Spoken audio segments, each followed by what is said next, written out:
এখন নির্বাচন চলছে, আমার হাত থেকে সব ক্ষমতা কেড়ে নিয়েছে এই বিজেপি, অমিত শাহ আর নরেন্দ্র মোদী আর অত্যাচারী, স্বেচ্ছাচারী, স্বৈরাচারী, ভ্যানিশ ওয়াশিং মেশিন।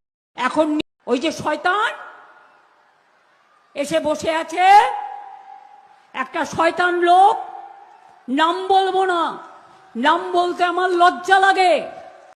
আমার নমিনেশন নিয়ে, আমার নমিনেশন কাটবার জন্য ওই গদ্দাররা আমার নামে দুটো মিথ্যে অ্যাফিডেভিট করে আমার নমিনেশন ক্যান্সেল করার চেষ্টা করেছিল। পারেনি লাস্ট অব্দি, কিন্তু মনে রাখবেন করেছিল, অনেক অসম্মান করেছিল যাতে আমি না দাঁড়াতে পারি। তাহলে আমার দেখছেন বিজেপি কেমন খেপে গেছে, খুব চাপ, দৌড়দৌড়ি করছে। আজকে নাকি 50টা হেলিকপ্টার আকাশে উঠছে। আমি এসব গুন্ডা টুন্ডাকে ভয় পাই না, আর আমাকে বোম মেরেও কিছু করা যাবে না, আর বন্দুক মেরেও কিছু করা যাবে না। জন্মেছি একদিন, মৃত্যু একদিন হবে, বাট বিজেপিকে আমি দেখে ছাড়বো।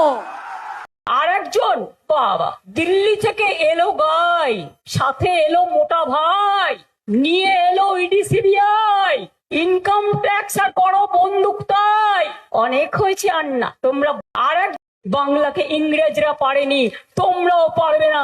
বাংলায় ভারতবর্ষকে পথ দেখাবে। বাংলায় জিতে আমরা দিল্লি থেকে ওদের সরকার ভাঙবই, ভাঙবই, ভাঙবই গণতন্ত্রের মাধ্যমে। চিন্তা করবেন না, কাল থেকে পতন শুরু হয়েছে।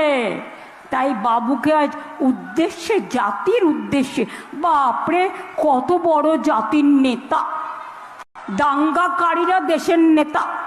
ভাবতে পারেন देश का नेता कैसा हो, गांधी जी जैसा हो, नेताजी जैसा हो, अम्बेडकर जैसा हो।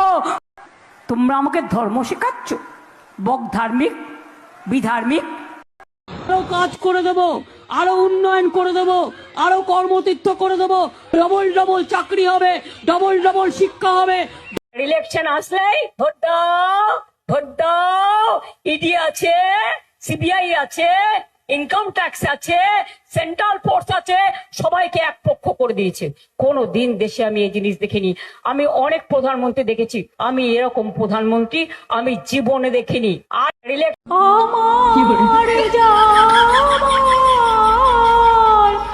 সময় হলো অন্ধকার।